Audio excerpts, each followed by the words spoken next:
My father labeled my career as disgraceful and severed my ties to the family wealth. Then, he had the audacity to ask me for $120,000 when my younger brother ruined the family business. Hi, I'm Henry, and I run a pet care chain in New York City. At 30 years old, my job is stable and pays well. My apartment, car, and cozy little office allow me to work late into the night. From the outside, one might think I'm fortunate. A loving family should be my backbone. But I have no family, at least not the one I left behind a year ago. I vividly remember standing in the midst of a large family gathering and declaring, I don't belong here anymore. It was a tough choice to make. When you find yourself at the crossroads of silence and disappointment, you must decide whether to continue or to break free from the cycle. I share this story not to cast blame or defend my actions, but to remind myself that to truly live, one must be prepared to let go of what once seemed unthinkable. I walked away from my family on Easter Sunday last year, and I have no regrets. After a series of chilly spring showers, the sun finally broke through, drying the dampness around me. I left Manhattan early, passing by families heading to church, feeling a quiet sense of relief that our family was finally reunited. Punctuality has always meant arriving 15 minutes early for me, and this occasion was no exception. Upon my arrival, the house buzzed with laughter and chatter. It was more crowded than previous holidays, with relatives from near and far, many of whom I recognized by face but not by name.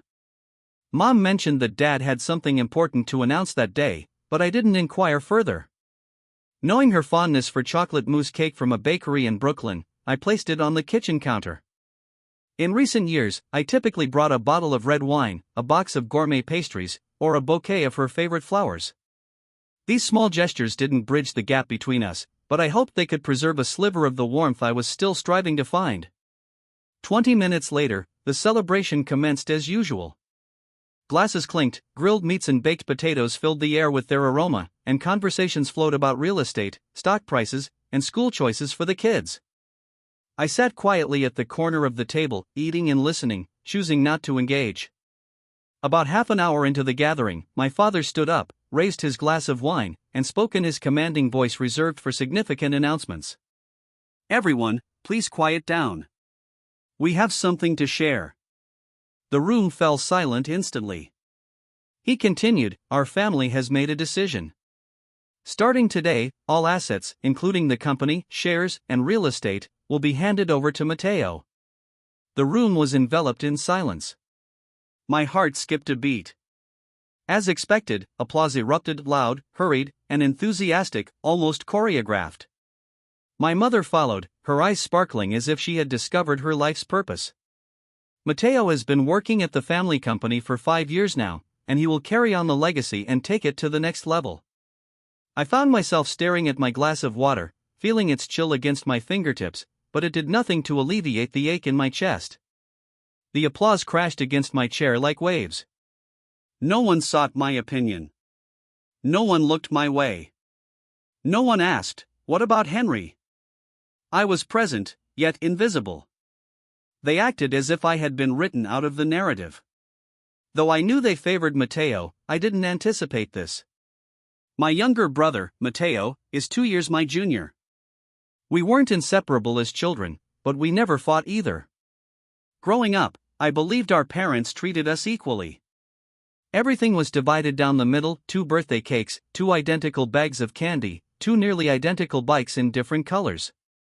Our punishments were always the same, no one received preferential treatment. When we drew on the walls, Mom made us kneel and scrub every mark. There was no favoritism. I thought my family was just until I turned 18.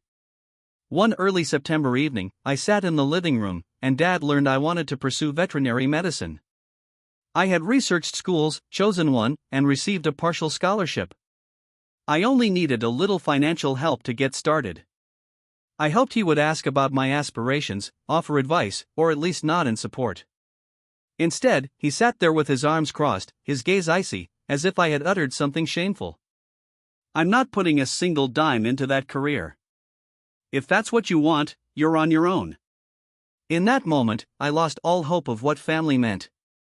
It was a simple statement, but it felt final. Henry, you already have a career, a home, and a car. But Mateo, he has nothing. When she finished speaking, I locked eyes with her. My voice was soft, but each word felt like stones hitting the ground. That career? I built it from the ground up. I left home at 18 and figured everything out on my own. I didn't take a single cent from you or Dad. I earned a scholarship, worked my way through school, and saved every dollar. Meanwhile, you covered all of Mateo's tuition and expenses. And now you're handing everything over to him as if I never existed. I'm your son too. Before anyone could respond, Mateo chimed in smugly, Mom's right. You shouldn't be competing with me. I turned to him, pointing a finger. Shut your mouth. You don't even have the right to speak. The room fell into a heavy silence. Then my father slammed his hand on the table, his voice sharp and each word felt like a slap. That's enough, Henry. Mateo followed the path we laid out. You didn't. If you hadn't chosen those filthy animals, this company would have been yours. I froze, then replied, What the hell are you talking about?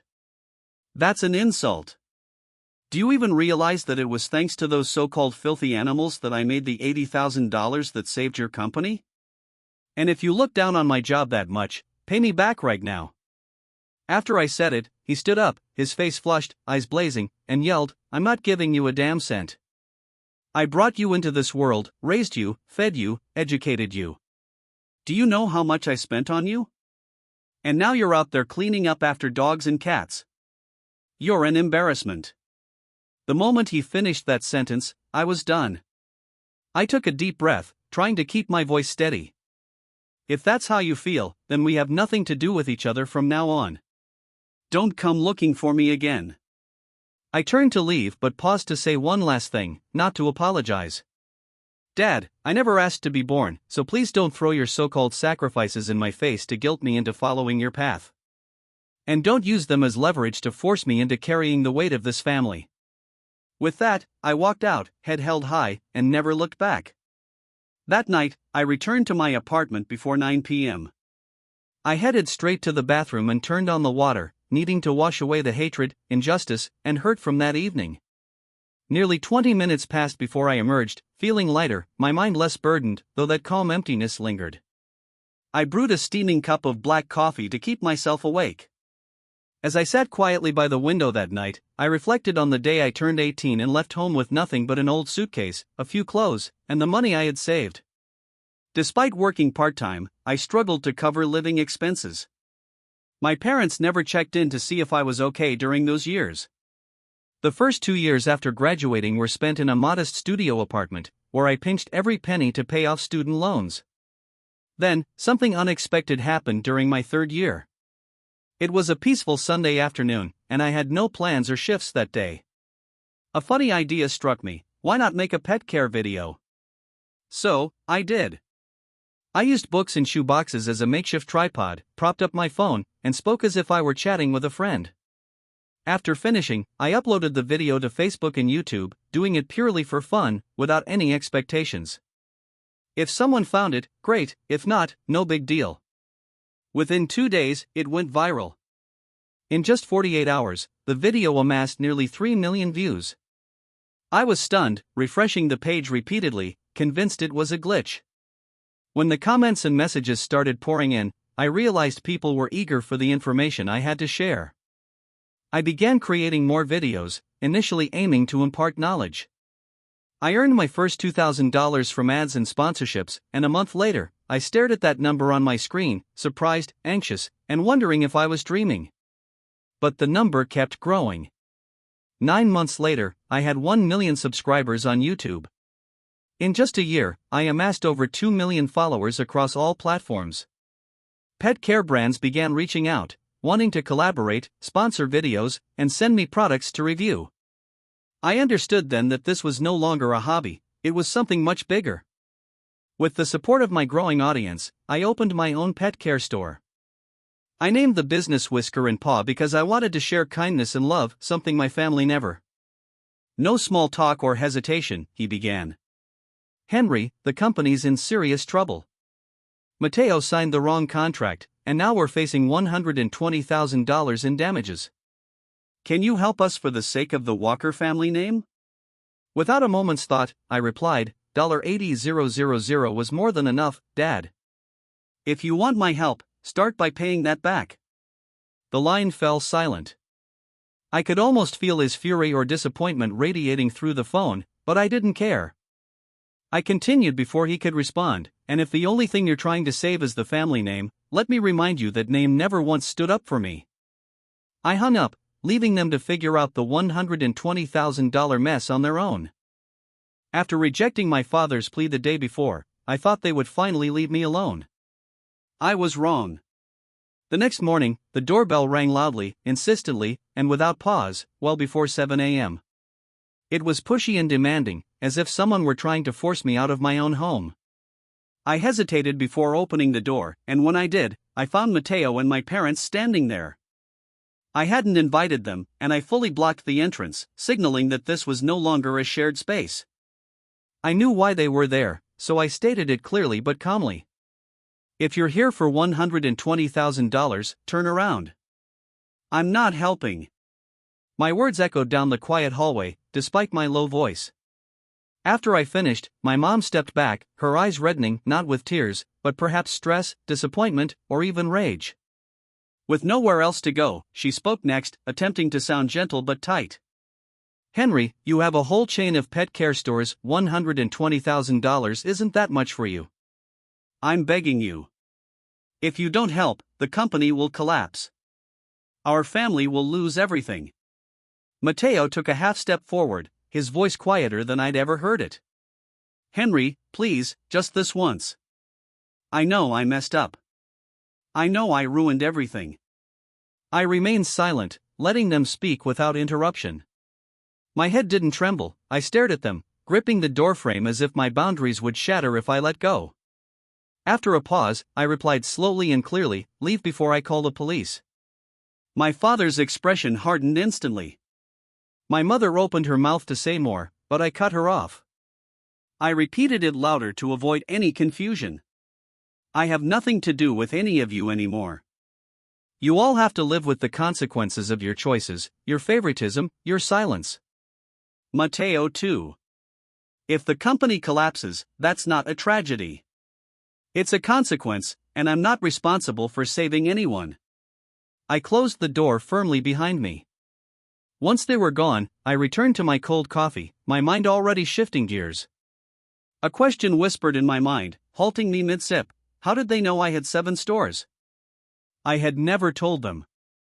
I had always kept my distance, even during rare family gatherings before everything fell apart. I never mentioned the size of my business or my earnings. They didn't follow me on LinkedIn or Instagram. Then it hit me, YouTube. That was one thing I couldn't hide. I still posted pet care videos, gentle and meaningful clips about my profession and my love for animals. Someone they knew might have sent them a link, or perhaps they stumbled upon it themselves. A shudder ran down my spine, not from fear of discovery, but from the realization of what they could become when they sensed an opportunity to exploit. I acted quickly. I unlocked my phone and typed out a message, each phrase a firm knock on the door. If you, Mom, or Matteo take any action that damages my reputation or business, I will sue. I'm serious. After sending it, I hoped they wouldn't cross that line. But Matteo didn't heed my warning.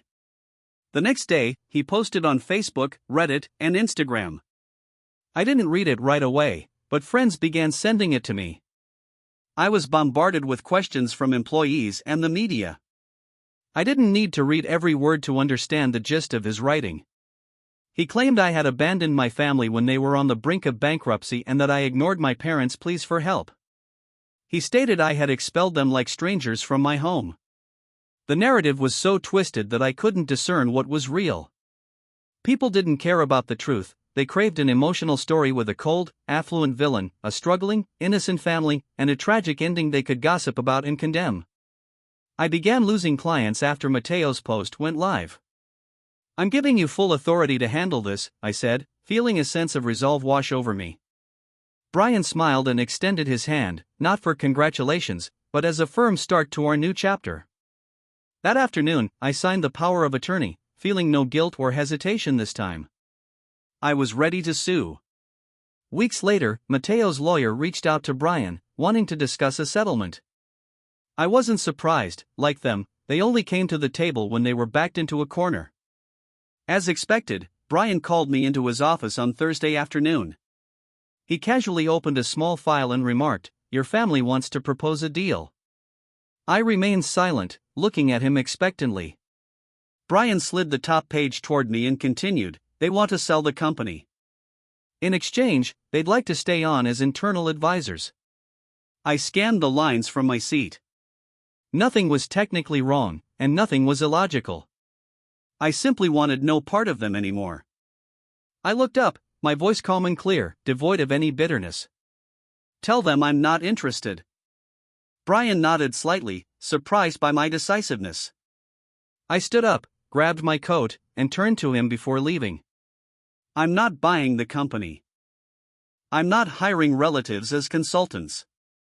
I hesitated for a moment, then added to finish, "I'm not saving a family just to keep being treated like a walking wallet." The trial began 3 months after Matteo uploaded the fraudulent information. Although the Manhattan District Courthouse was close to my apartment, I left early that morning. I needed a few quiet moments in the car to breathe, regain my composure, and remind myself that I was pursuing justice, not revenge. As I entered the courtroom, I spotted Matteo sitting next to his lawyer, looking apprehensive and trying to maintain his composure. The arrogance and contempt he had shown me during our argument at home were gone. He was staring down more than up that day. I felt a sense of satisfaction. Brian was prepared.